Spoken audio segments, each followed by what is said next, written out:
Однажды в ясный и солнечный день парень скучал и решил пролистать новости в одной из социальных сетей. Внезапно его взгляд упал на пост о находке бездомного кота.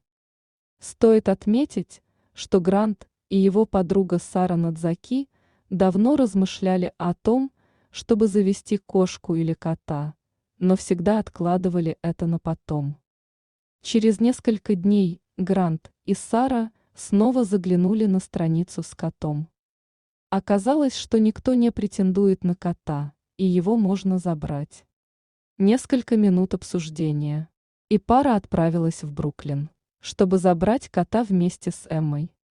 Эмма, которая работала волонтером в одном из приютов, встретила семью и рассказала им, что назвала кота Уилбуром и что он дружелюбный и ласковый. Во время передачи кота Гранту она улыбнулась, словно что-то скрывая. Так Уилбур нашел новый дом и любящих хозяев.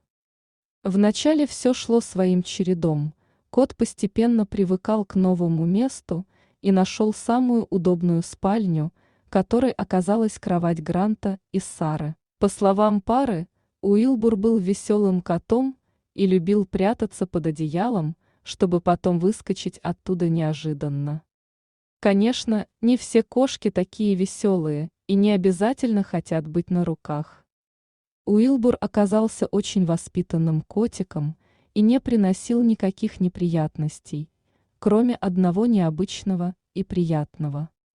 Однажды Сара и Грант на диване сидели, смотрели телевизор, а Уилбур, как обычно, расслабился на мягком коврике на полу.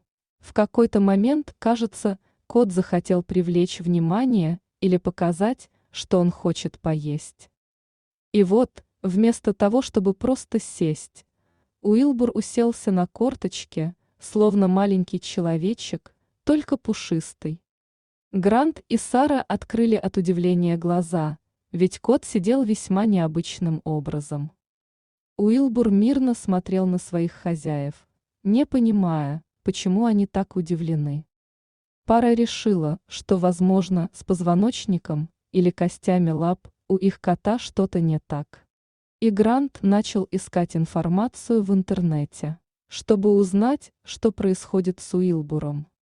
Оказалось, что со здоровьем Уилбура все в порядке, и некоторые кошки просто предпочитают так сидеть, и в этом нет ничего странного.